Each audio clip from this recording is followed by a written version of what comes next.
Tēnā koutou katoa, nau mai ki te hui o te Committee Ratonga Rangatopu me te Rautaki, Policy, Finance and Strategy Committee I tēnei rā. Welcome everybody to today's Policy, Finance and Strategy Committee meeting.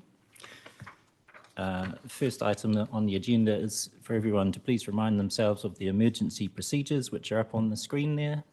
And I'll ask that all mobile phones are switched to silent mode. And moving on to apologies, I'll move an apology for Councillor Brown for lateness. Oh, here she is right now. Not necessary. Deputy Mayor? Apology from the Mayor for lateness as well.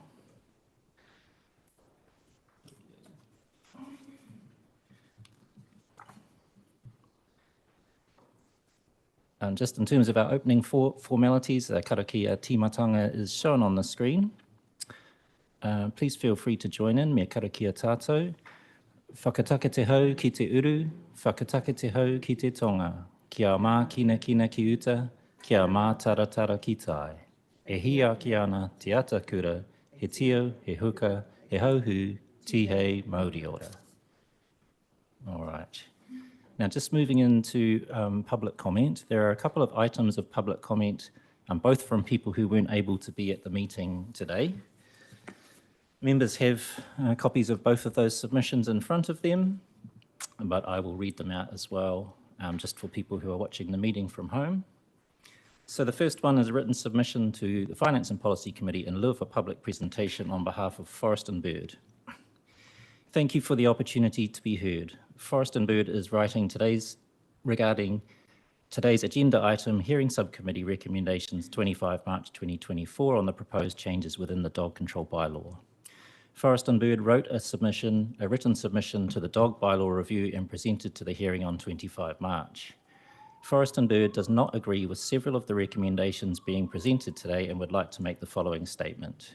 Forest and Bird acknowledges that Council is making changes within the dog control bylaw rather than making changes to the dog control bylaw. Section 8A of the bylaw outlines that Council may make amendments to dog prohibition areas. However, as we pointed out in our written submission, we suggest that this is an overly procedural way of addressing such an important issue for residents of Eastbourne, and that Hutt City Council would have done well to have undertaken a more holistic approach to this bylaw review. Just because your resource consent requires you to review the bylaw regarding the bird protection areas, that doesn't mean that's all you could or should have done. From the outset, due to the narrow procedural approach to this consultation, the proposed changes were always about what dog owners were losing, that is to say, where they could no longer take their dogs with no options or alternative solutions proposed. This was exacerbated by the fact that registered dog owners in Hutt City were all contacted to inform them of the survey, but no similar approach was taken to ask what non-dog owning residents thought. Therefore, this consultation was always going to be skewed in favour of dog owners and not in favour of the wildlife that this consultation was supposed to protect. Forest and Bird argued for consistency regarding the dog prohibition areas. The resource consent was written with a very specific focus to protect the wildlife being impacted by the shared path. It was not for the commissioners to determine the best approach to how this should be done. That was for Hutt City through its bylaw review. Forest and Bird maintains the position that by allowing dogs on leash at Whiaro Reserve immediately adjacent to the bird protection area, then Hutt City Council is negating any benefit to wildlife and therefore any investment into that BPA through your resource consent. The subcommittee's deliberations suggest that with the proposed dog ban in most of Sorrento Bay, they noted that Whiaro Reserve might experience more usage as a dog walking area. This further reinforces Forest and Bird's position. We therefore urge you to reconsider this recommendation and enact a prohibition across the reserve to protect the values created by Council in that BPA. Forest and Bird also strongly opposes the continuance of the off-leash dog area at HW Short Park. To reiterate what we said in our submission, if dogs are prohibited from Bishop Park, then the likely scenario will be that dog walkers simply move further south to HW Short, thereby likely increasing the presence of dogs along that stretch of beach and totally compromising the value of the HW Short bird protection area and putting birds at risk of being chased, mauled or killed. This further reiterates the need for consistent rules for all four sites to achieve the best outcome for penguins and shoreline foragers in the face of habitat destruction resulting from construction of the shared path. In order to achieve consistent protection for each of the BPAs, then dog prohibition needs to apply consistently too. All of the BPAs are attempting to achieve the same outcome. Therefore, dogs present alongside one BPA makes no sense if they are prohibited from another. This also sends mixed messages to dog walkers. Under the current proposal, a bird in the Whiro BPA will be less safe than a bird in the Bishop Park BPA once the mitigation is implemented, and a bird in HW Short has no chance at all. Forest and Bird requests that the committee reconsider the recommendations regarding Whiro Reserve and HW Short and implement dog prohibition in the areas surrounding those BPAs. Forest and Bird supports the recommendations that a dog prohibition be established over the bird protection areas at CL Bishop Park and Sorrento Bay, and also over the area shown in red on the map. Thank you. The second submission is from Frank Vickers, also regarding those dog control bylaw changes. I ask that Council enact a complete dog ban to Whiro Reserve. There have been many missteps in the implementation of the BPAs. While I agree that some local residents have a right to feel aggrieved at the process, this seems to go all the way back to the convolutions of the Resource Management Act and is not a problem that is going to be solved here today. Given the requirements of the consent, if we are to pay more than just lip service to the idea of bird protection and truly give our korora a chance, they need to be protected from the thing most dangerous to them, dogs. It is for good reason that you don't see a rope barrier separating zoo visitors from the lion enclosure. Dogs, like lions, cannot read, and past history tells us that there are a portion of the dog-owning public that, though literate, believe leashing bylaws do not apply to them. Enforcement by animal control officers is in practice impossible. They can't patrol 24 hours a day. Most bylaws work by seconding the general public. Poo pickup is a perfect example, but the only way people will have the confidence to speak up is if they clearly understand and can clearly articulate the rules. The only way to achieve this is a black and white outright ban of dogs, not only in nesting areas, but in areas that must be crossed by penguins to reach their nests. Like the Te Ara Tupua team, I have little hope that HW Short Park will be a safe area in which to relocate penguins, but Whiro Reserve has the potential to be an excellent BPA. It also sits within the area of coastline denuded of nesting areas by the construction of Tupua Horonuku. As an Eastbourne dog owner, I realised that I was a minority group within my community and was always conscious that my choice affected others.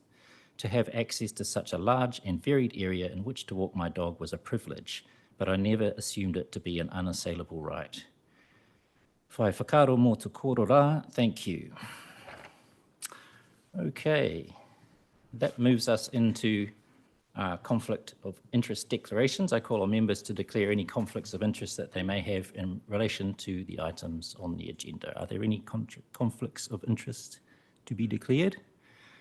I have one. I chair the local branch of Forest and Bird. That submission you just heard wasn't from the local branch of Forest and Bird, that was from the National Office of Forest and Bird. However, in light of that conflict, I will be stepping aside for that paper in the agenda, which will be chaired by Deputy Mayor Lewis. Are there any other conflicts? No? In that case, we will move on to item 5, which is the recommendation to Council, Hutt City Council on the 28th of May 2024, hearing subcommittee recommendations on the proposed changes within the dog control bylaw. That's on page 8 of your agenda, and Deputy Mayor Lewis is to chair this item. Would you like to come up the front, Deputy Mayor? If it's okay, I'll stay here. Oh, okay. Yep. Sorry. Thank you. Okay, so I'm going to chair the item on the recommendations to Council, Hutt City Council, the hearing on 28th of May. So the hearing recommendations on the 25th are for the proposed changes within the dog bylaw, and I'm going to ask Councillor Edwards to speak to this item as the chair of that hearings subcommittee. Thank you, Deputy Mayor. Are we first moving acceptance of the minutes? Yeah, we are. So Okay. I move that the minutes of the hearing subcommittee on the proposed changes within the dog control bylaw meeting held on 25 March 2024 be adopted. They're on pages 9 to 21 of your agenda, with the exception of the recommendations on page 16 of the agenda. So seeking a seconder for acceptance of those minutes. Councillor Parkin. Questions from members on the minutes? All right, I will put those. Sorry, I do have a question on the minutes, but it's probably more related to the recommendation. I'll ask it and then you can let me know whether it's appropriate now. Under the panel's discussion and decision and reason section on page 14, second paragraph, it says, after researching the matter on council's website, the panel accepted that the report had made an error, but doesn't actually talk about what the error was. Just wondering if you could able to explain that further. Just trying to get there. 14. Which paragraph? Second paragraph, the panel's discussion, decision and reasons. Oh, Whigaro Reserve. The error, there was some confusion over the existing bylaw, dog bylaw, as it applied to Whigaro Reserve. There are signs currently on Whigaro Reserve that say that it's there are controls in operation during daylight saving hours, but the bylaw says no such thing. And so there was considerable confusion about that out in Eastbourne. So sorry, you're saying the bylaw says that Whigaro Reserve isn't included? Because my reading of the bylaw says it is included.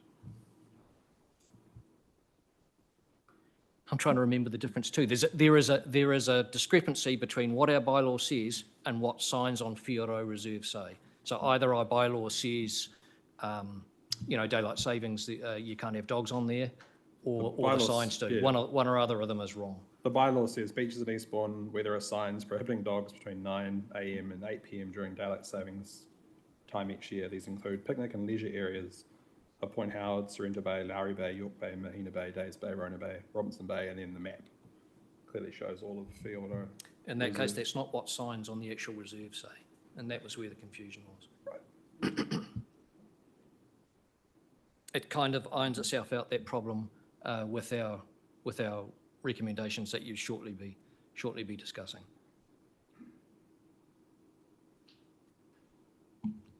So there are the minutes.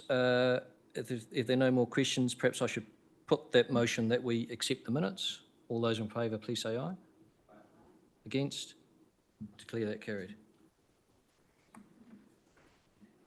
And so now, Madam Chair, you'd like me to speak to what happened at the hearing.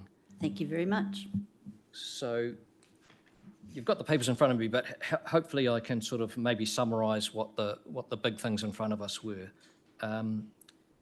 So the bird protection areas were set by the Greater Wellington Regional Council as part of resource consent hearings for Tupora Horonuku. And they were about protecting the nesting areas for korora, which are blue penguins, toria pango, which are oyster catchers, and other nesting birds. And ideally, those BPAs should have been in place before we even started work on building that shared path, but they weren't, and we're in a situation where we're well behind in putting these protections in place. And the advice from officers was that to try and change even in a minor way the resource consent conditions to do with the bird protection areas would require a reset of the whole process, because bird protection was an absolute core issue to those resource consents. So in a way, the hearing subcommittee was already locked in a considerable way to what the resource consent conditions required us to do. If we weren't going to accept those resource consent conditions, we had to look at much more substantive fencing and other things like that if we were to ignore what the bird expert had said about those BPAs. So in that regard, the decisions in front of us to do with Sorrento Bay and Bishop Park, in my opinion, were relatively straightforward. The hearings commissioners said that the BPA in Bishop Park and the beach adjacent to it should be dog prohibition areas. And that was the most controversial aspect of the hearing, because you're talking about the main beach on Eastbourne, and a lot of the objectors were saying, this is where we've walked our dogs for ages, it's right where we live, this is outrageous, I've never seen a blue penguin there, etc., etc. But that was what was set to the resource consent conditions, and we accepted that. Sorrento Bay was a little bit trickier because there was some evidence that in the setting of the bird protection area for that particular bay, they got wrong where the main Toria Pango nesting area was. It was a little bit further around the coast from where it was indicated in the map.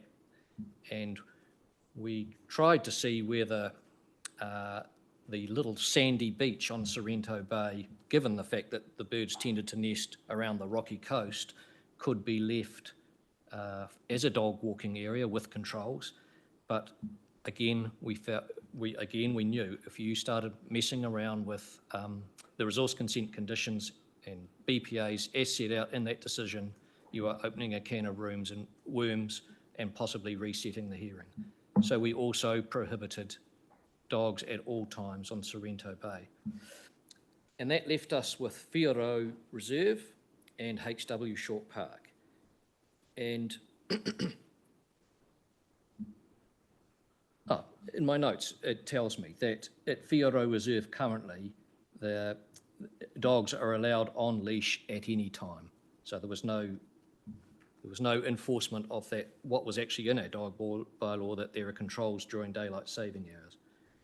The bird protection area of Whiaro Bay, if you know that, or of that reserve rather, if you know the area, it's a sort of an asphalted bulge in the coastline where fishers cast their line, where you launch boats. There's no sandy beach there or anything like that. And after listening to all the evidence, councillors Naomi Shaw and Chris Parkin and I decided the bird protection area would definitely be a dogs prohibited, but we felt that the asphalted area between the harbour and the BPA could be dogs permitted on leash at all times.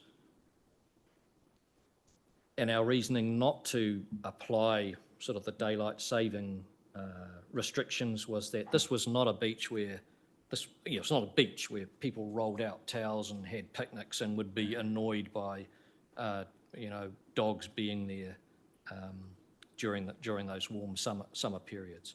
So we felt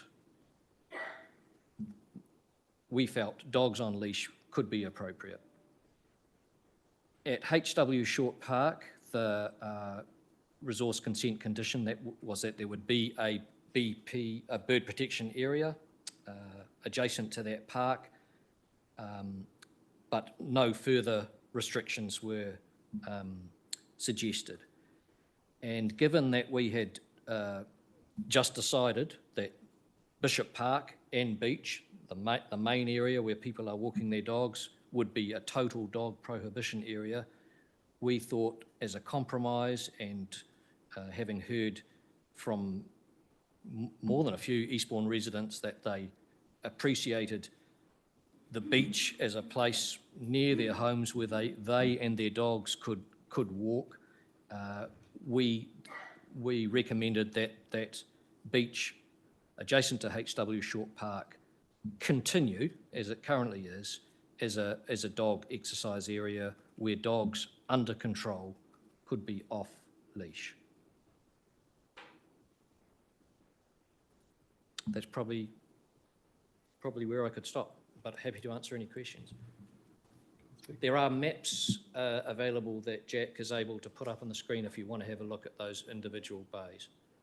While we bring those about a question, though, if you just cover recommendation 4 regarding the GWRC Retire Yacht Club recommendation. Okay, yeah, and this was, keep in mind that we were advised that even tinkering in a slight way with the bird protection areas was opening up this possibility of a rehearing. But we were told by the yacht club around there that immediately to the south of where the bird protection area was, and in fact possibly the bird protection area included this little piece of land which is just mown grass, in which that yacht club lays over sails while they're sort of getting the gear ready to go out for a sail on their little yachts or windsurfers and so on. And they really appreciated having this very small grassed area, which I think there were photographs included in the agenda papers. And we asked officers, the hearings committee asked officers to explore with GWRC whether it was possible to leave that little area of lawn outside it's right on the edge of the BPA, and to leave that out of the BPA. Because it seemed no penguin is going to set up its nest in the middle of a mown lawn. And we just thought it was practical to leave that outside the BPA.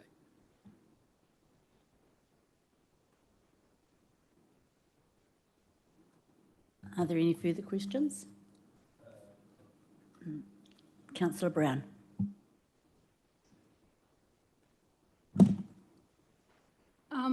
So if you didn't have, it sounds like a big driver was the constraints over the consent. If you didn't have those constraints or threats that it could go back, would you have made changes? It's a hard question to answer because My question then is, were you constrained by the consent when you made your decisions? We definitely were. Just to remind you that we are way behind on getting these protections in place, and the advice from our officers, because we wanted a number of things investigated, including this lawn, sort of this little piece of lawn, and the advice was, you need to get on with this. This needs to get through council, because we're in danger of, being in breach of consent. Councillor Morgan.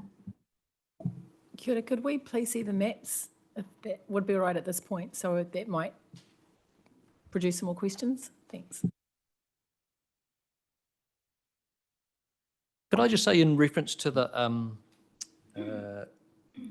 submission or the public comment today from Forest and Bird, where they, and Frank might have mentioned it as well, where they talk about rope barriers, and Frank's point about you don't have them for lions. We didn't decide on rope barriers. That was in the resource consent condition for BPAs. Okay, so are there any officers would like to support this or speak to this, what we're looking at here? This is Bishop Park, I believe, or is Short Park, HW Short? That's HW Short Park. So the area in purple was your bird protection area, and the yellow area is a dog exercise area. Dogs must be under control. That's what currently exists. The BPA doesn't, but this is an existing dog protection area. Okay, so the yellow we're looking at is going to be all fenced off for dogs, for exercise, no? No, the bird protection area will have a wooden fence between the BPA and the reserve park area, and it'll have a rope fence between the harbour edge of the BPA and the dog exercise area.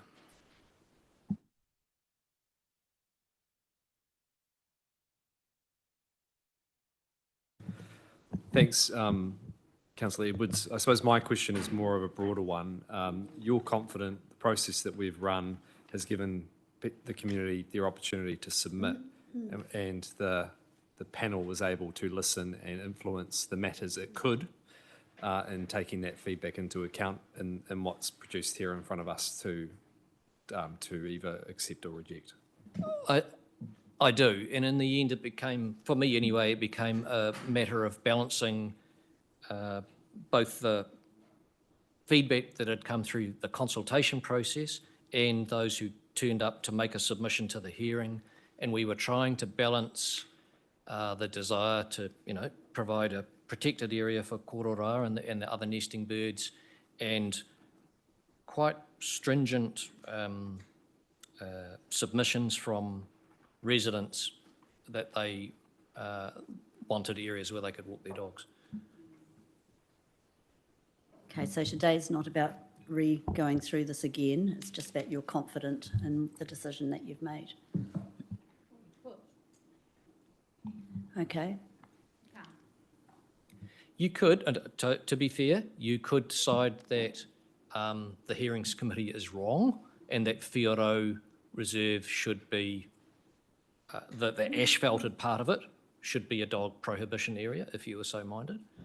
And you could decide that the dog exercise area at HW Short Park should not be there. It should be, maybe dogs on leash, or should not be a dog, should be a dog prohibition area as well. But be prepared for some feedback if you decide that. thank you. No, I'm taking the chair's advice on that. You sat through the hearing and you heard everything, so I'm confident in your decisions. So have we moved all the options here today? Councillor Dyer still has questions. On the Sorrento Bay, so I've got one on Sorrento, one on Whioro. In Sorrento, you mentioned that the consent area of the map was wrong. Is the dog prohibition area that you're proposing, does it include the correct bit? Yep. Cool. The outcrop furthest south, the big bulge right at the bottom of your map, is where we're told the oyster catchers nest. But the BPA says they nest at where that number 56 is. Yeah. So the very important area is part of the BPA. Cool, thank you. And the second question on Whioro Reserve. I'm just a bit confused by the recommendation wording and what it's actually trying to say with regards to the avoidance of any doubt, any daylight saving prohibition regarding dog walking be removed from the rest of Whioro Reserve. Is this trying to alter our dog bylaw, or is... As we discussed, so the current dog bylaw mentioned, the bylaw, not the signs actually on the reserve, the current dog bylaw mentions daylight saving restrictions. We're saying that there are no, we're recommending this is an on-leash dog walking area year-round. But that is different to our the dog bylaw says it's currently a daylight savings area. So I'm just questioning, can a recommendation of this panel change our dog bylaw? Because I'd assume to change the bylaw, we have to talk to Brad. Thank you, Madam Chair. Yes, so the prohibition areas are put in by council resolution. So there's the bylaw, and you implement the areas through council resolution, through the process you've gone through, so you can change the areas here. So that's right. It's shown in the bylaw as being a prohibition area for daylight savings, but there's no signs there to tell people that. So that's why the residents were a little bit, what's happening here? There are no signs that tell us that. So this is just sort of to, well, you're changing the position from what's in the bylaw, but it reflects the current practice of that area at the moment. So this recommendation would update the bylaw with that. Cool. Awesome. That was my question. Thank you. The other thing that might be pertinent, and the chair has stepped away from the meeting, but there is a review of the wider dog control bylaw later this year.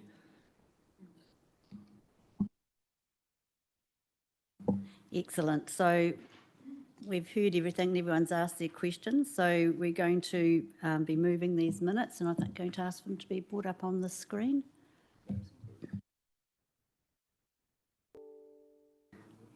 I've got a question from the Councillor Dyer. Are the maps included in the recommendations? I feel like they should be. There's these aren't anywhere else in the agenda or in your minutes from it.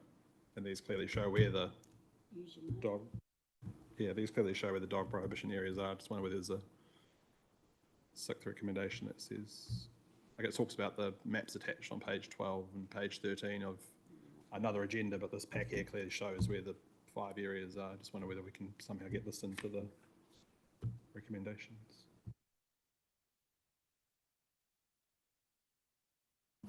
It certainly wouldn't hurt to have, with each of the recommendations as outlined in the maps or as outlined in the map. I have to say it would be useful, this is maybe for the review later when we look at the dog control bylaw. The current maps in the bylaw, very hard to work out actually what's going on. These maps, which show sort of each area, it would be really good to have in the bylaw so that when people go to our website and try and find out, am I allowed my dog here? What are the controls? It's easy to find out. But I don't see why the maps couldn't form part of these recommendations if you've got a suggestion.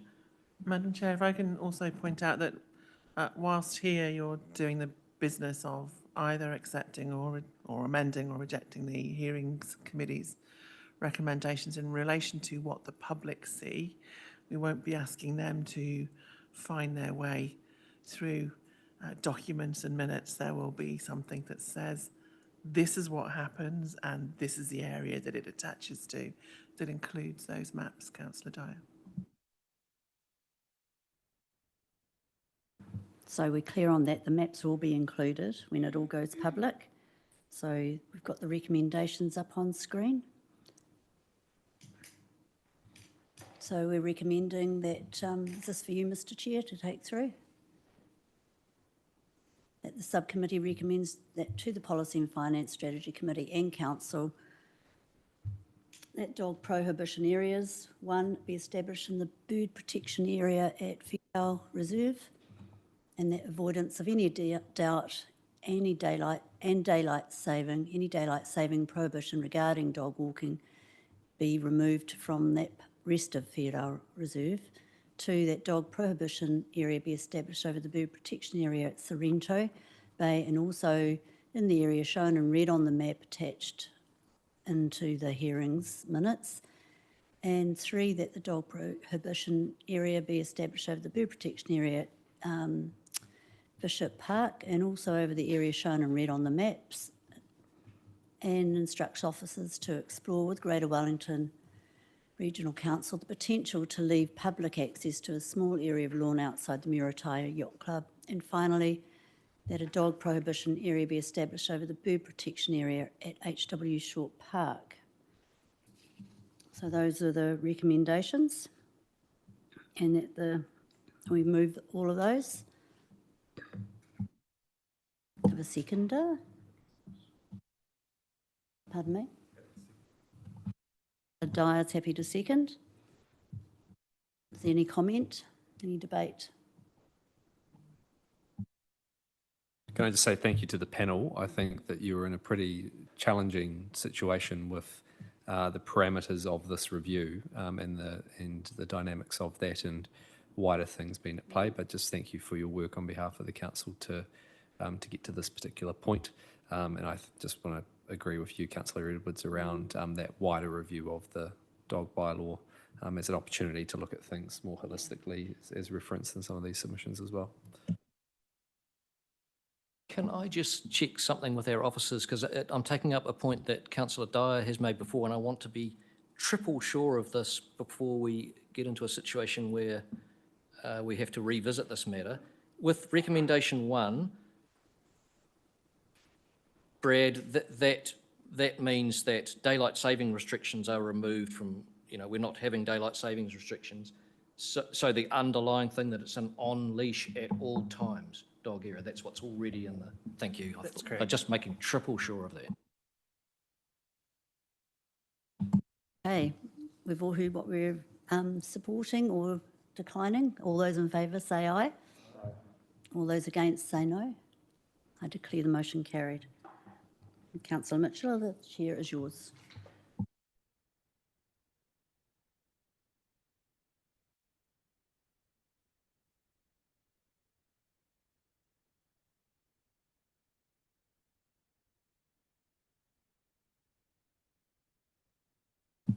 Okay, thank you, Deputy Mayor Lewis. Thank you, Councillor Edwards, and also thank you to the councillors who served on that hearing subcommittee alongside you. Now we're moving on to item 6, the New Zealand Local Government Funding Agency's draft statement of intent for 2023 to 2027 and their half-year performance results. They're on page 22 of the agenda, and welcome Glenn Usoali'i Phillips, our Treasury Officer, to speak to the report. Kia ora, Glenn.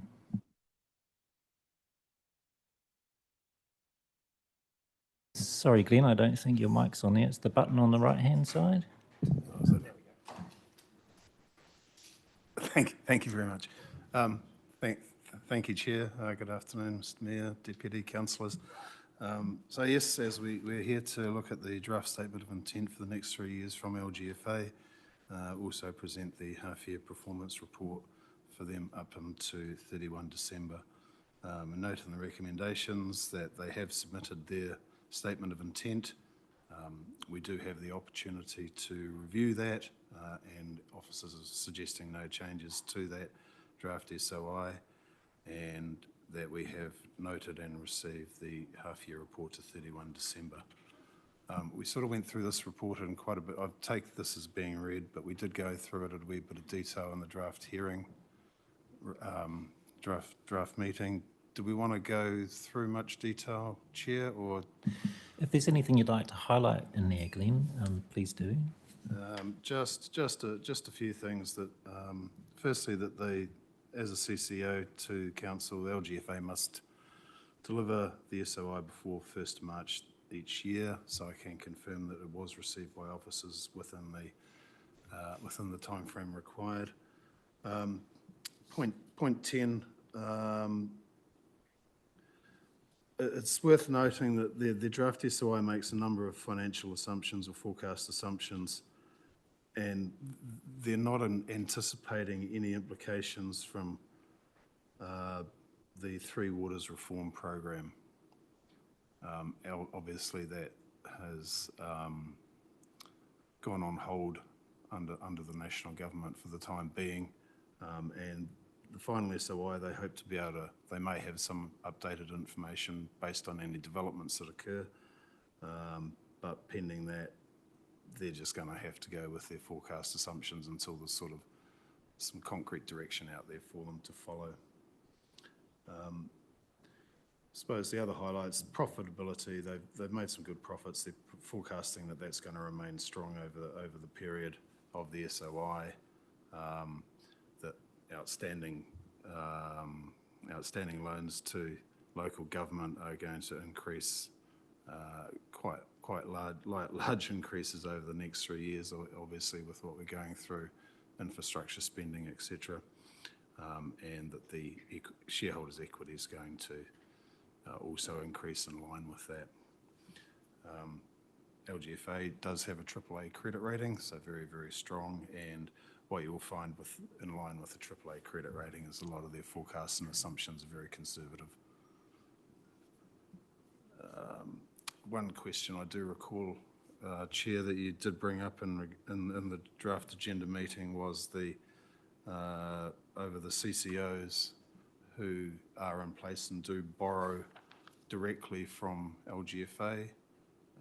Our CCOs being Seaview and Urban Plus borrow via Hutt City Council, but I have had confirmed that Invercargill City Holdings, Dunedin City Treasury, Westland Holdings Limited and Infrastructure Holdings, which is Tasman Nelson, are the 4 CCOs that currently have outstanding borrowings directly through LGFA rather than through their council parent. That's about all for me. Any questions, feel free to ask. Thank you.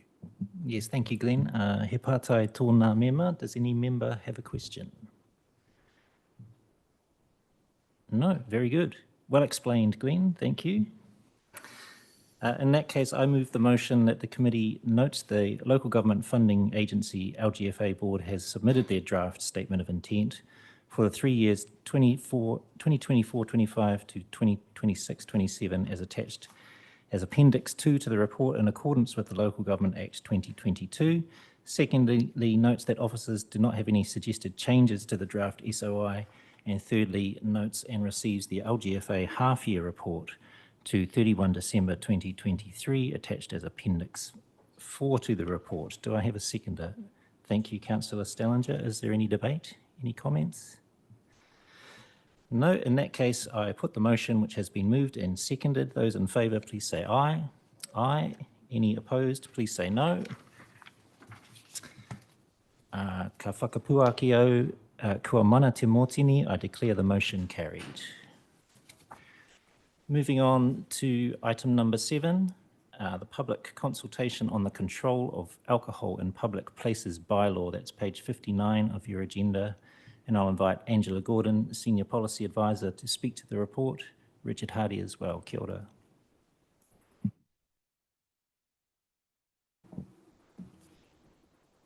Good afternoon. So as you know, the development of a control of alcohol in public places bylaw is taking place this year. And this will require public consultation.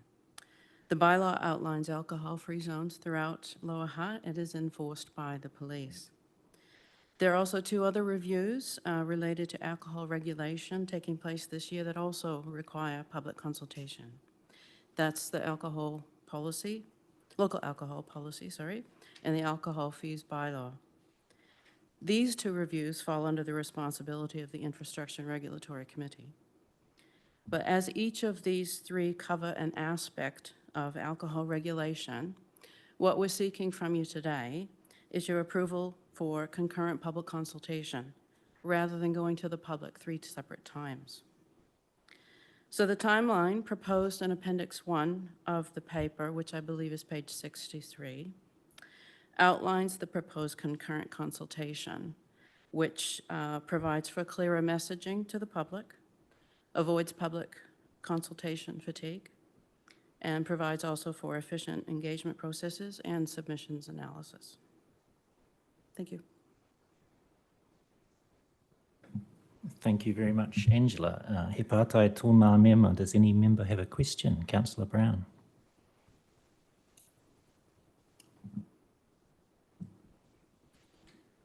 Thank you. It makes sense to do it all at once, but they're 3 very different outcomes. They're 3 very different issues. Particularly, I note the liquor alcohol policy, the bylaw. How are you going to keep those outcomes separate? The bylaw could threaten to overtake the liquor alcohol policy, which has big impacts to the community. Given if we put them all together, how are you going to distinctly cover off the 3 different outcomes within the consultation? The consultation setup will distinguish between the 3. So, for example, we haven't set this up yet, but for example, the first few questions could be specifically about the bylaw, the next few about the policy, and the next few about the alcohol fees bylaw. We wouldn't combine a single question about multiple topics. So when it comes down to the submissions analysis, it will be very clear which questions pertain to which. Through you, Mr. Chair, the other thing is that for the hearings, there will be separate hearings on each of those processes. So at that point, it will be very clear, and we'll be able to, through the engagement process, separate out, as Angela said, the questions, so that those hearing the submissions will understand people's views on very clearly on each item.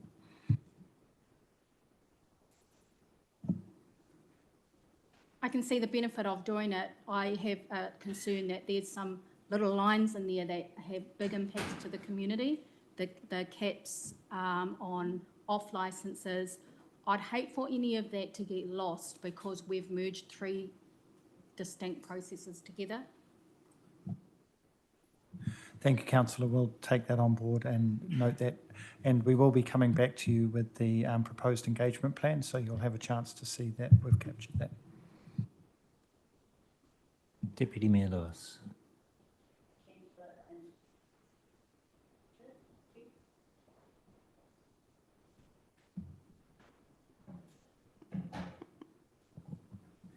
Is it going? Okay, thank you.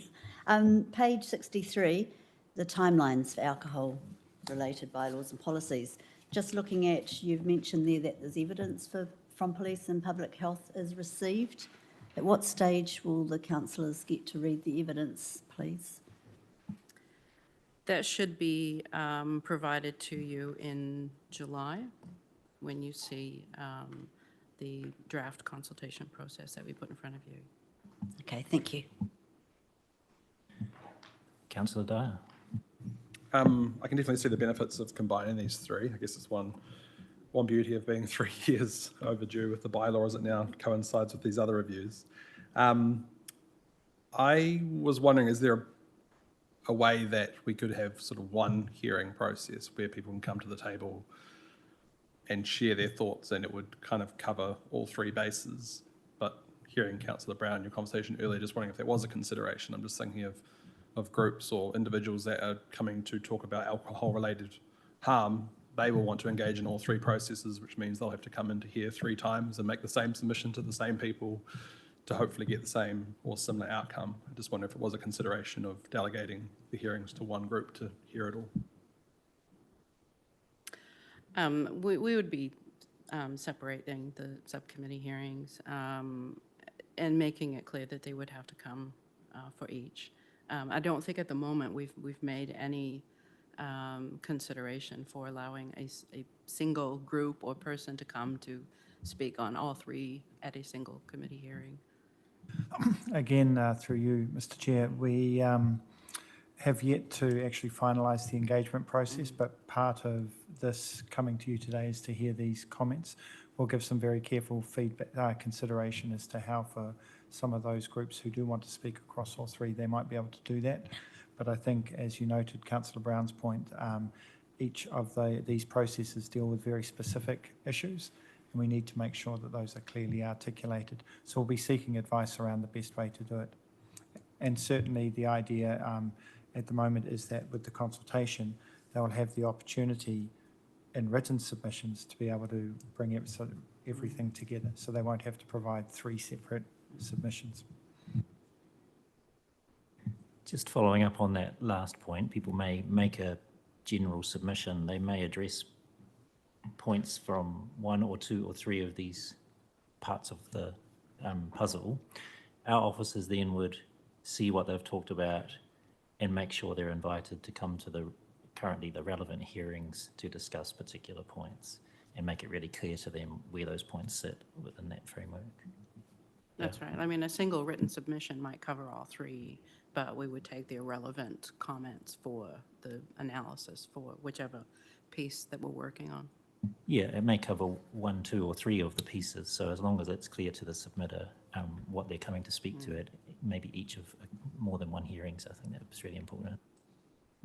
That's right, and just to follow up on that, one of the nice things about the way we do the spoken submissions here at Council is that we do reach out to every submitter and speak to them or engage with them before they've signed up, so we will be able to clarify for them which one would be best for them to speak at. Thank you. Are there any further questions? No, in which case I will move the recommendations on page 59. There are a lot of them, so I'm not going to read them out, but they are agreeing to the consultation process that we've just been discussing there. Could I have a seconder, please? Councillor Dyer, thank you. Is there any debate? Councillor Brown. Thank you. Because there's 3, it does make sense for us practically to put them together, but it's obvious that it's not that practical because they all have to go to the 3 different hearings. So I've got some caution around those 3 areas being quite distinct when we consult on them. Even if we do it at once, they need to be separate. This is one of the areas, like when we do the gambling, the big wigs come out and are aggressive and have a very strong view on where this should be going, and it becomes very fraught, particularly if you're trying to protect your community against alcohol harm. So I just sort of really want that to come through. I really want it to be strong in our consultation, that this is this part, this is another part, because it's only because they're due on time that they're together. So that is very clear that the community have an opportunity that to engage in those three different areas, even though it's going to be in one process. Thank you. Councillor Edwards? Yeah, I understand what Councillor Brown is driving at, and she makes some good points, but if they were separately advertised, there'd still be 3 separate hearings for them to go to. And I see great worth in advertising these 3 opportunities together and really raising awareness around both the upsides in terms of employment and downsides in terms of health and crime that alcohol poses our community. So I think it's a good opportunity to really get people thinking about this topic right across those 3 areas. Deputy Mayor Lewis. Thank you. Yes, last time I sat on a hearing to do with the bylaws of alcohol and maps and everything like that, it did bring out the bigwigs and everything. So having it done again, or reviewing the process again, will be interesting to see what happens. And I especially would like to make sure that our community boards are kept in the loop with this, because it's their areas that are affected a lot by this policy in the areas, you know, with alcohol consumption at beaches and the like. So that's just a note, but good work, officers. Looking forward to this report. Any further comments? No, I'll just close out by saying I agree also, Councillor Brown. There is a lot in these consultations, this consultation covering 3 different bases. And I think our officers have heard the message that we hope that can be communicated in a very clear way to people who will be willing to submit.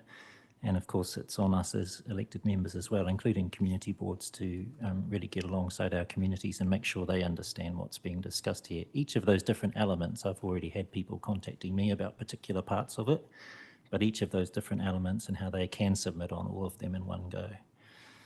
So if there's no further debate, I will put the motion, which has been moved and seconded. Those in favour, please say aye. Aye. Any opposed, say no. Kei whakapua ki au, kua mana te mōtini. I declare the motion carried. Our next item is item 8, Strategy and Policy Work Programme Update. It's page 64 of the agenda, and I'll welcome back Richard Hardy, Head of Strategy and Policy, to speak to the report.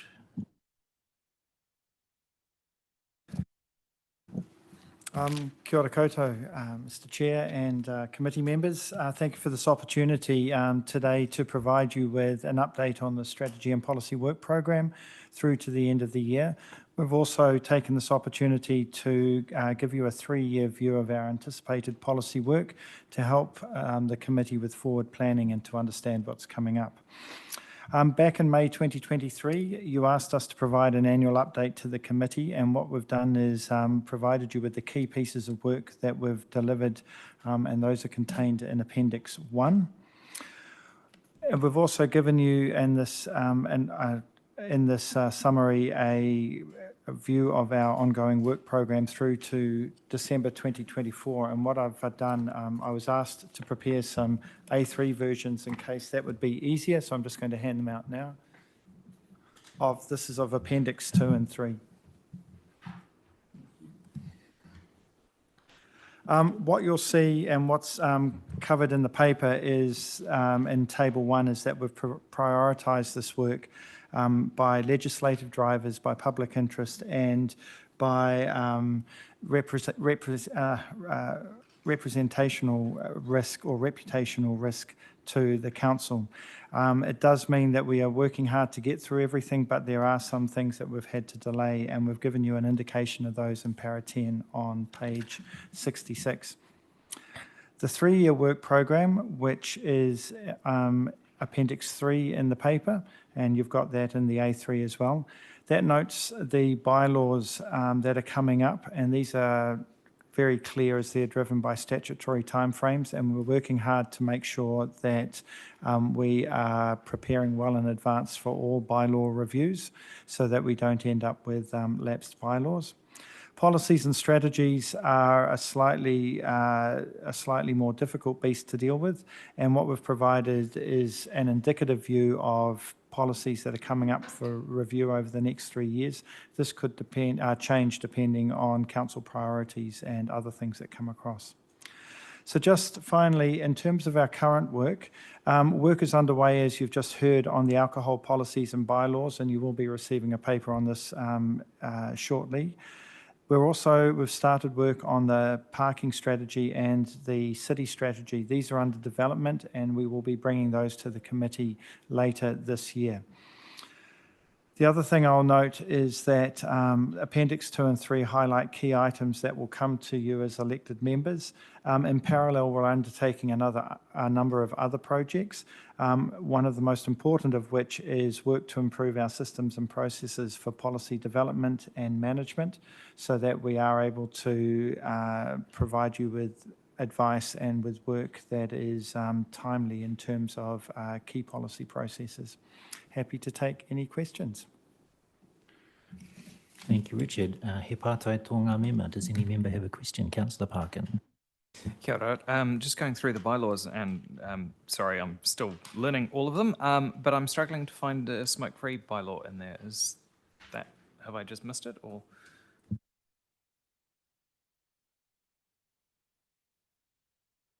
Through you, Mr. Chair, there isn't a smoke-free bylaw. It's a policy, and that's on our radar at the moment to look at how we review that. Councillor Morgan. Kia ora, just not sure if it sits here or not, but the Rangatahi Action Plan, does that sit in this space or no? Just because the Homeless Action Plan is there, so just a question. Through you, Mr. Chair, no, the Rangatahi Action Plan doesn't sit within this, principally because it's not delivered by the Strategy and Policy Business Unit. Councillor Dyer, you had a question too?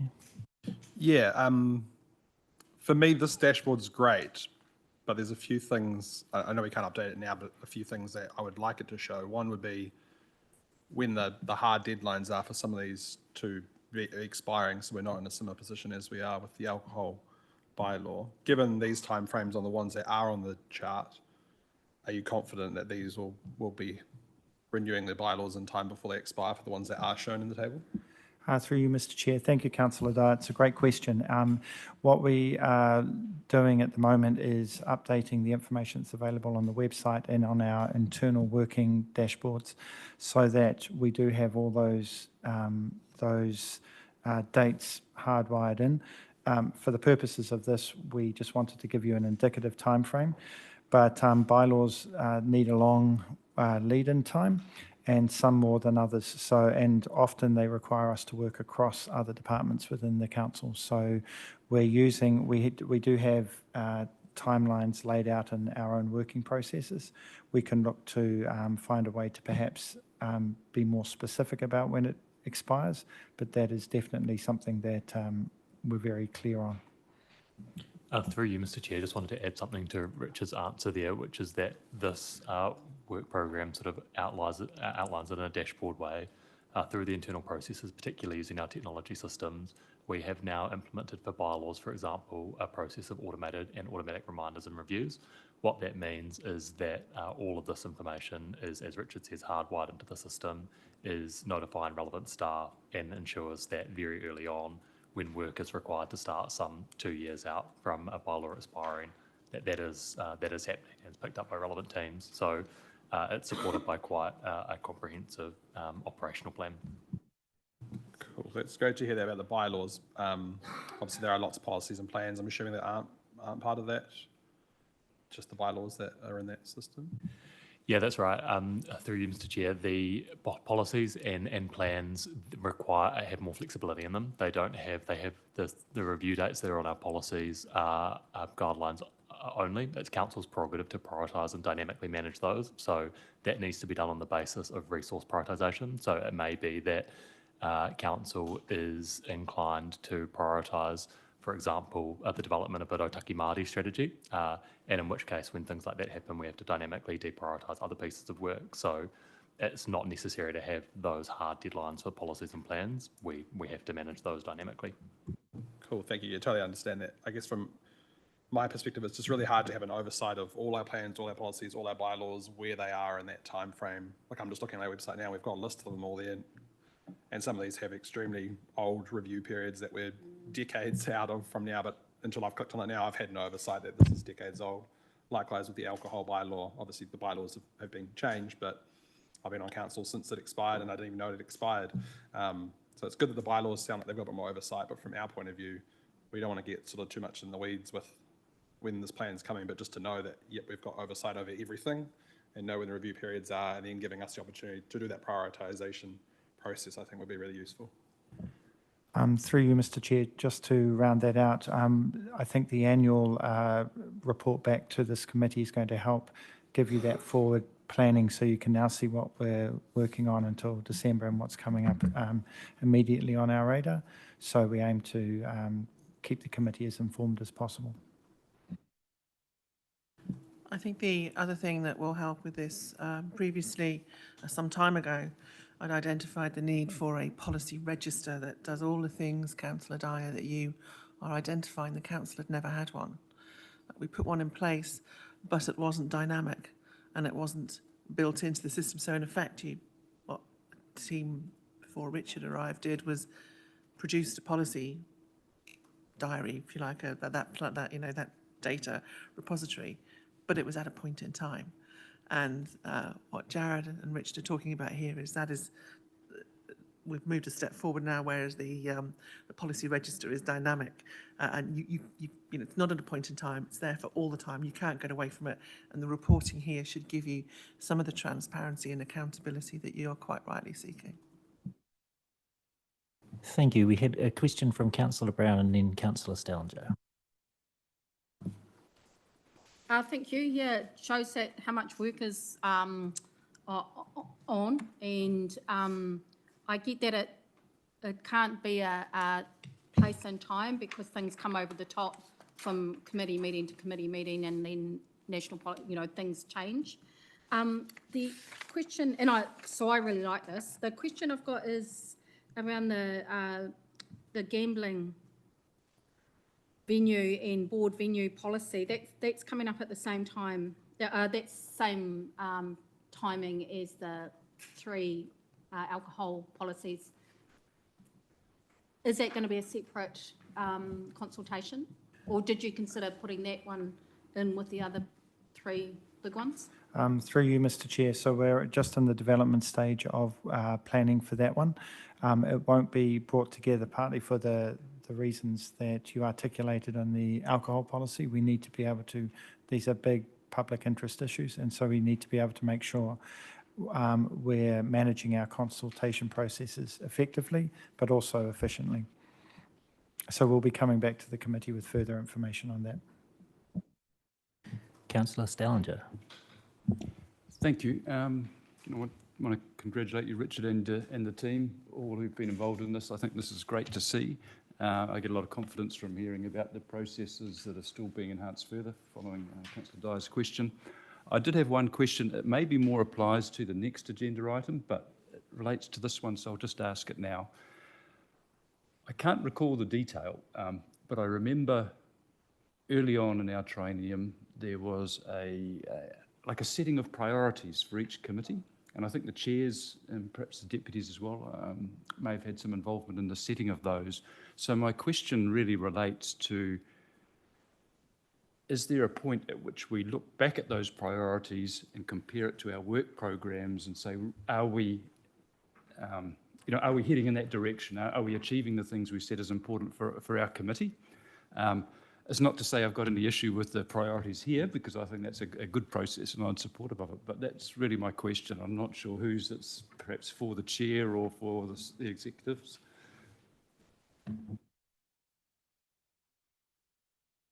I don't know if you have any response, Richard. I think certainly in this committee, that's what we're doing. We've got in front of us today as an opportunity to see priorities laid out for the rest of this year and the rest of the triennium. Certainly take any feedback on that. As has been noted, it is a little bit dynamic. We have other things coming in.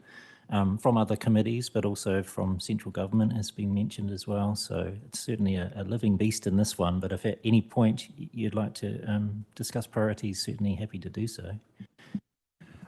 Thank you. And just to follow on from the chair, we also use things like the annual plan and long-term plan development to understand councillor priorities, and from there we can shape future work programs as well, but also changing government priorities and things. So it is a dynamic space, and we're happy to take on all feedback through the chairs of committees.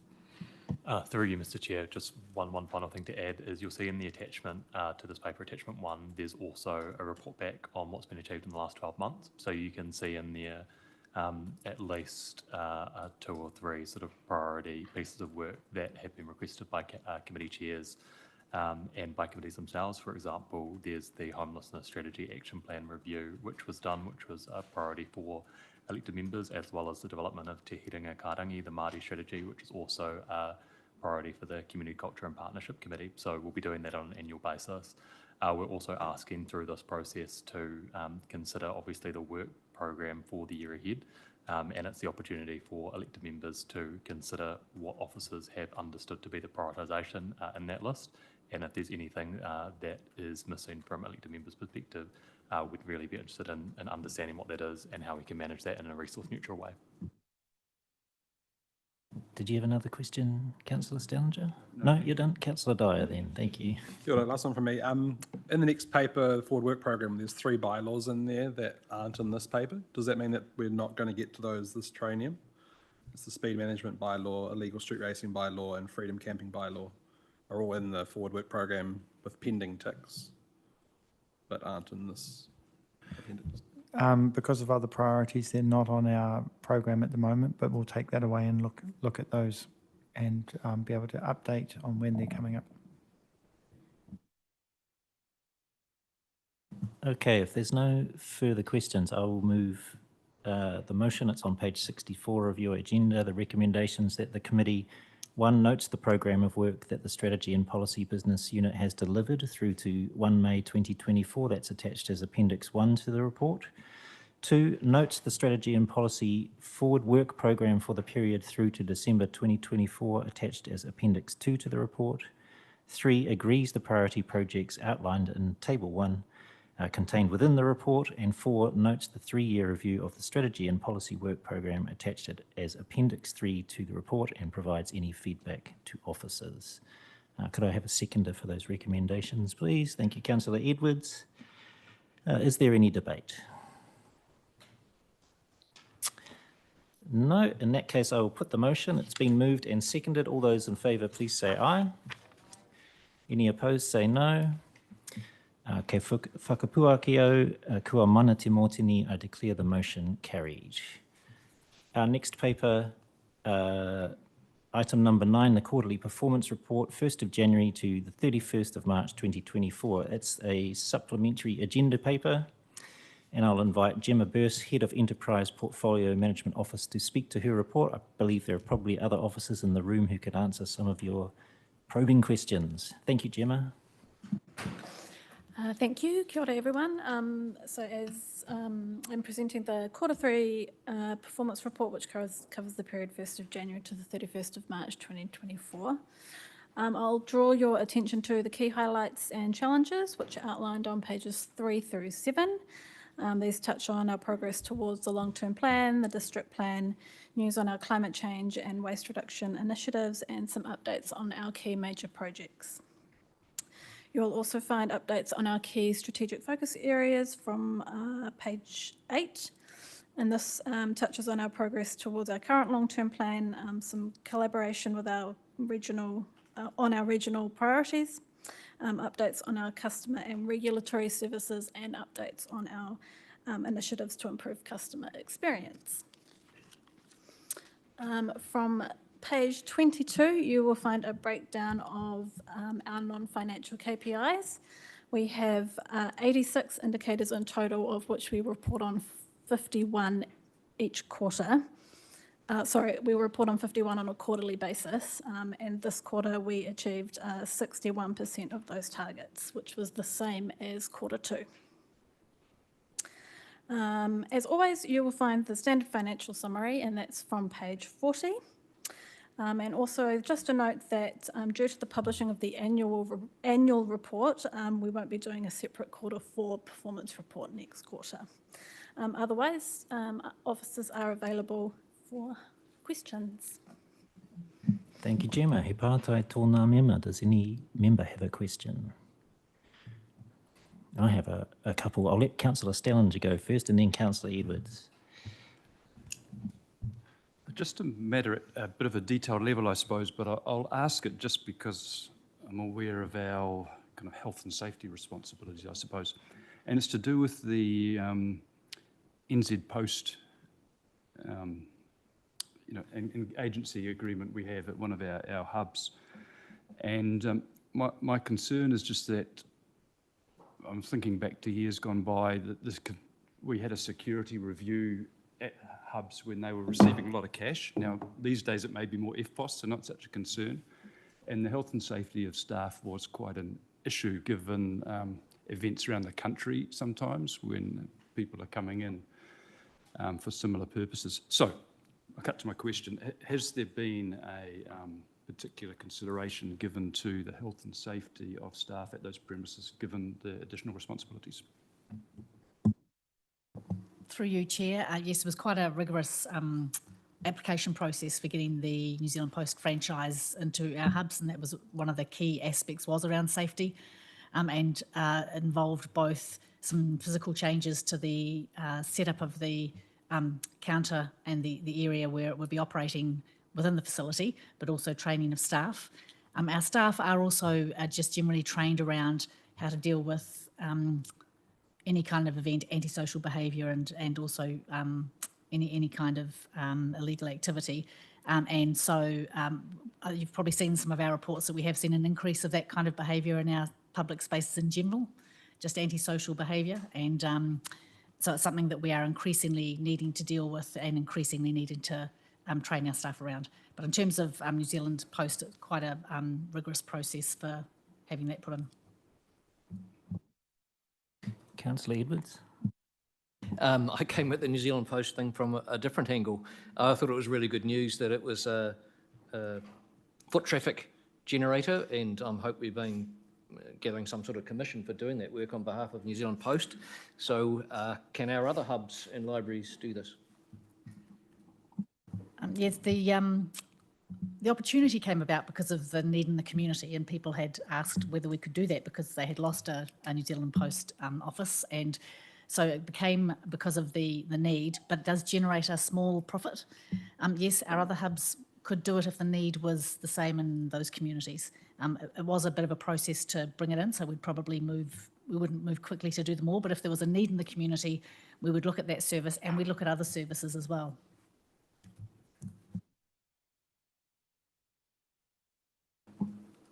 I was intrigued on page 17 where it was talking about two initiatives, one of them in the animal services area, something that gained significant time savings for staff and pilot spend. I just wondered what was involved in this chasing up of unpaid dog registrations that saved us this time and trouble.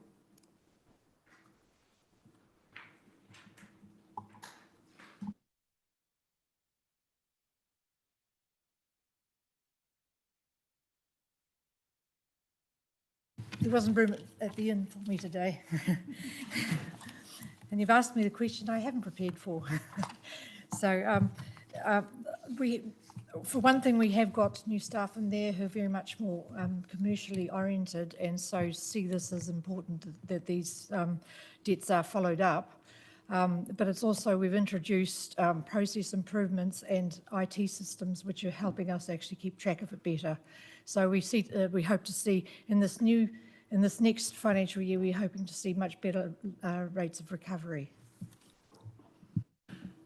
Through you, Mr. Chair, I can probably help with that as well, because whilst it's also obviously in Alison's area, it's part of our Go Digital programme. So in essence, we had a manual process where people were flicking through and finding things manually and progressing them, and now the position is automated. So you can imagine it's gone from a time-intensive manual search to something that is much simpler, so the data is presented to you far quicker and the time is spent on the interaction and following up rather than wading through the morasses in the first instance.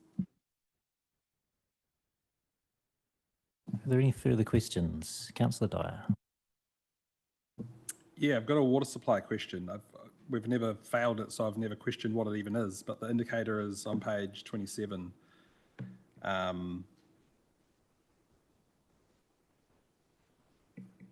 might email this one through because it's quite a technical question now. I'm actually rereading it. While these KPIs are looking backwards, I'm quite concerned about the building consent figures in here, that in the last quarter, only half of the building consents were delivered within the statutory timeframes and only 77 of the resource consents. At the same time, we're spending 4.1 million more than the budget end on these services. I kind of had got the impression that things were getting better, and knowing they kind of had to get worse to get better. Just wondering if you've got any commentary around why these figures are so low. Yes, you're right, Councillor Dyer. Things usually do get worse before they get better. And those figures that have been reported in the quarterly report were actually for the first quarter this year, which was probably our darkest hour, and was largely caused by a change to the building code back in April, which we have reported on. But since then, the figures have actually picked up quite considerably. And in the last month, we're doing in April, we did 71%. And our average time to grant was only 15 days, so that's coming down as well. Yes, there has been considerable investment in that area. We have had to put investment into business improvement, and have had to bring external resource in to do that because we didn't have the in-house resource to do it. And as you know, we get accredited by IANZ every year at the moment. And we had a huge amount of process improvement to do in that time. And as well as that, we implemented the online consenting system. So it was actually a perfect storm. And we had to just spend the money to be able to actually get through the consents and also do this business improvement at the same time. Now, the major area of expenditure, though, was actually on having to bring external resources in to actually process the consents. And one of the big areas we identified that we had a real issue with was actually a mismatch between the level of technical expertise of the people we had on board and the people that we needed to do the consents. And what we'd been doing was actually bringing people in and training them. And that was actually consolidating the problem, because the senior people that we had were actually having to coach the more junior people. And of course, under the IANZ accreditation, it's very strict about who can do what. And so we also had an influx of more complex consents with multi-unit developments and commercial consents that we hadn't had before, which was actually created by the changes in the district plan. And so we had we had a number of factors that were actually working against us. So we couldn't just stop doing the work. We had to spend the money. Since we have actually brought a lot of measures in, well, we've got new managers in the area for a start, and we actually employed the business improvement person who was helping us to improve the business, Richard Barton. He's been in the role for about probably 4 to 6 weeks now. And I think I'm sure you will see real improvements from here on. The people who are working, the business improvement people who are working to get us over the line with IANZ are no longer with us. We just had, there was a deadline in February where we had to get training schedules and all sorts of processes in place for them to come for the accreditation. We're still doing work for the accreditation, but that will hopefully be all over by the end of May. And hopefully our statutory timeframes by that stage they're requiring us to get 95% through in the statutory timeframes. And if you actually take the legacy consents out of there that have been sitting in the system, we are actually probably we are actually meeting that target already. So it's a number of factors. It's as I say, it was probably our darkest hour, and I think I can confidently say from now on, the changes that we have made are fundamental changes. We've got the right people in place, and it will improve from here. Thank you, Alison. I think Councillor Edwards had a question for you too before you escape. Yeah, a follow up on that, Alison. Thanks for that information. Could you remind us what the cost recovery / rates component of those two services are? How much is supposed to be covered by income from those two areas? And, you know, in view of these, it just seems to be ongoing challenges. Are we, and I know there is some changes to fees proposed in the LTP, but have we got that right? Should we be charging, if you like, the users of these services more to lessen the impact on rates? Yes, there are a number of factors in there. The rate of recovery was set at 80%, which was really, we were getting nowhere near that, even with the improvements in process and so forth. There were a number of factors. One was that we had staff probably who didn't really have weren't very commercially minded and weren't charging what they could have been charging. And as well as that, with the processes and this issue with the resources and processes and so forth, the chargeable rates we were only meeting about, was it 35, 40%? Yeah. That's right, Richard, I can, yeah.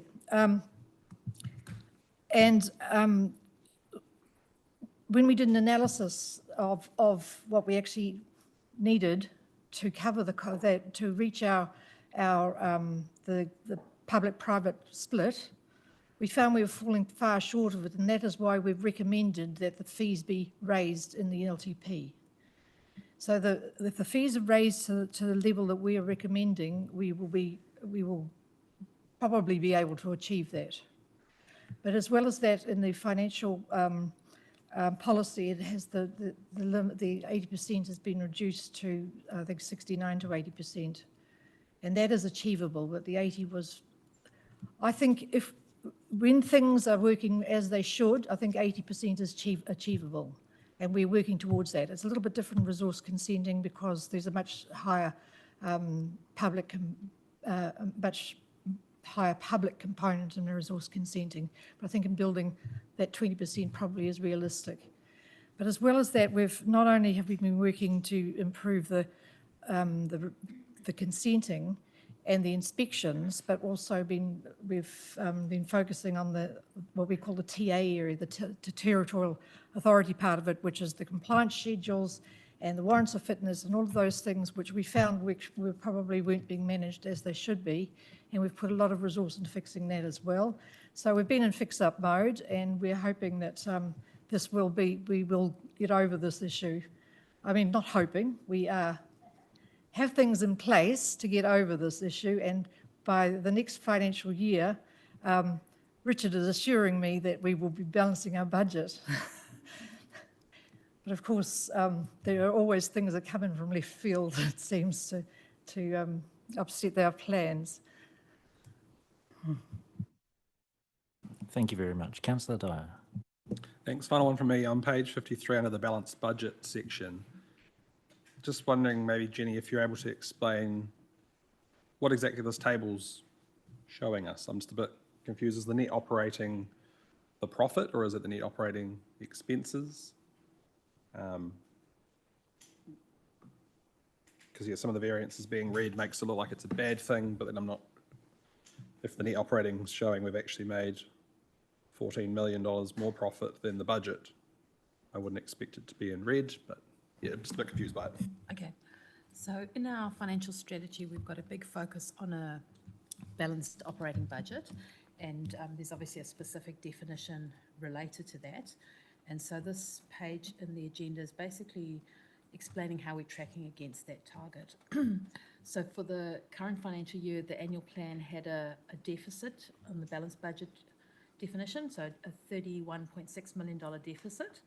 And council's approved some changes to budgets, so like carry forwards of budgets and so on. So the approved deficit is now sitting at 35.7. And then based off this latest third forecast review process, so there's obviously a lot of changes moving through the third forecast.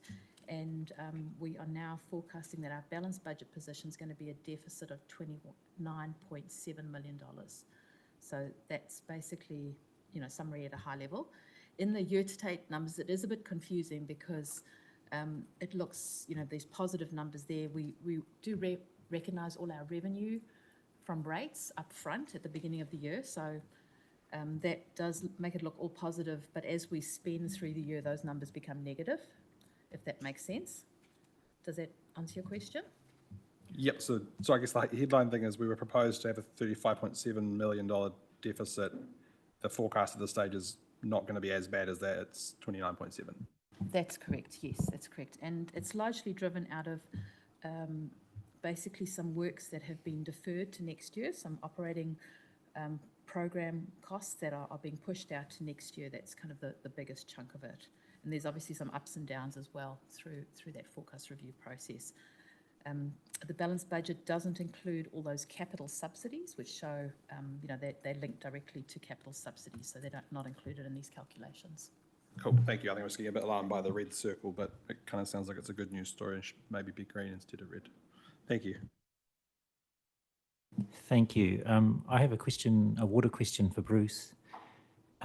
Councillor Dyer, I don't know if you're brave enough to try and ask your water question. You're welcome to, but Bruce, could you please come to the table? I have a question for you regardless.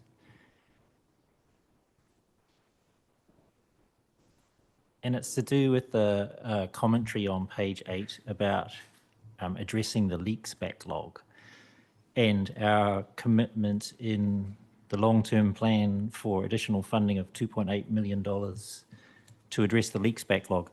My understanding, Bruce, had been that we would get that backlog from however many hundreds it was down to 0, and then hopefully Wellington Water would be able to keep on top of new leaks within their 20 working day times frame, and therefore the backlog would remain at 0. The commentary here looks a bit different to that. It looks like we will reduce our backlog not to 0 but to 100 and keep it around that level. So I was just wondering if you could please explain to me what the plan is. Thank you, Mr. Chairman. The plan is never to get rid of every leak, because we can't do that. When a leak comes in, we've got to respond to it. So there's always going to be some backlog that occurs, whether it be 1 day, 2 days, whatever number of days. The target is to get down to around just over 100, which equates to around 10 days. Our target that we want to achieve is 20 working days. So that's half the target, which gives us a bit of a buffer if we get a large influx, let's say, over a week or so. In terms of the program that we're working on at the moment, or Wellington Water is working on to reduce the number, that number has come down again this week, and we'll be reporting that through to councillors shortly. So they are tracking downwards.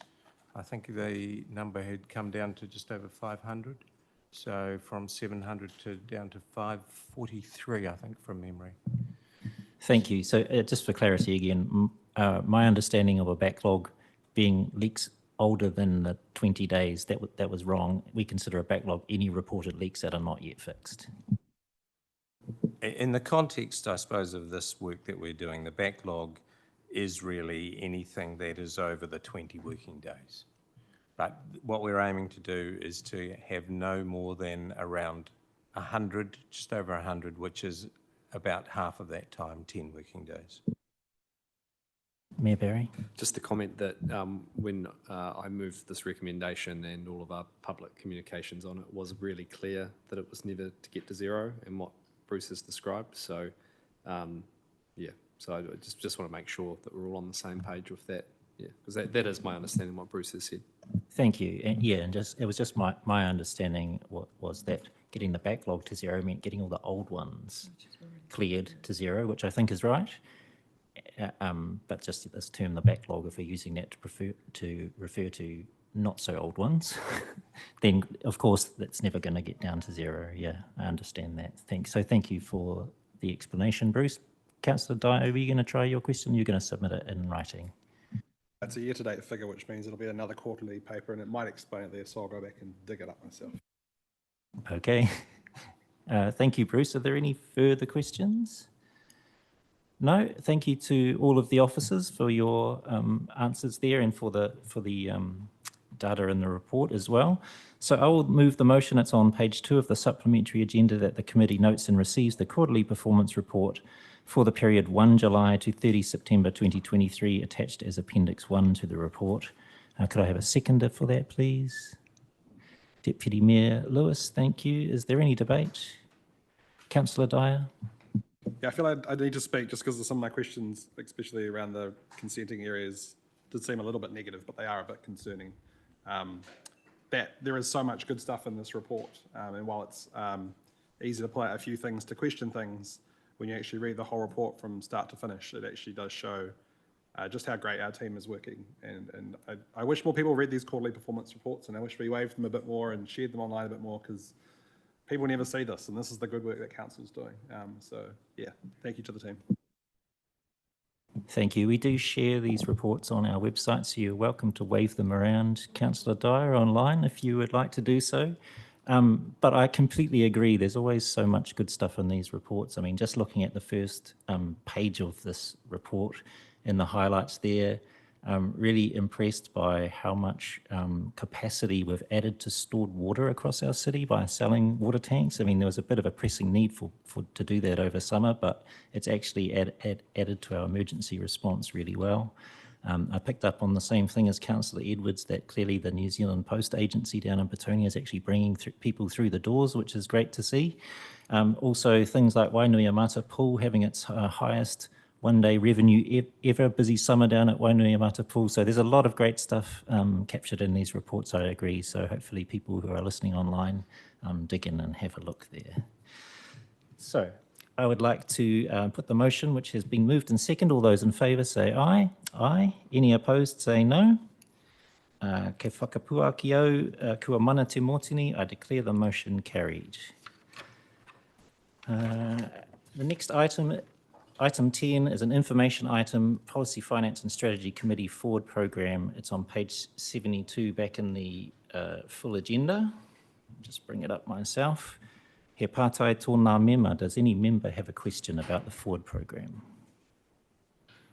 No, it's pretty straightforward. In that case, then I'll move the motion that the committee receives and notes the draft Forward Programme for 2024 attached as Appendix 1 to the memorandum. Do I have a seconder, please? Councillor Dyer. Thank you. I'll put the motion, which has been moved and second. Those in favour, please say aye. Aye. Any opposed? Please say no.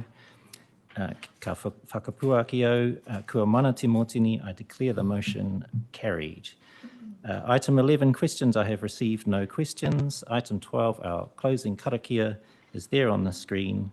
Please feel free to join in. Me karakia tātou. Unuhia, unuhia, unuhia I te uru tapu nui, kia wātia, kia māma, te nākau, te tinana, te wairua I te arataka tū. Koia rā e rongo, whakaerehia āki ki runga, kia wātia, ai rā, kua wātia, hau pai māreri.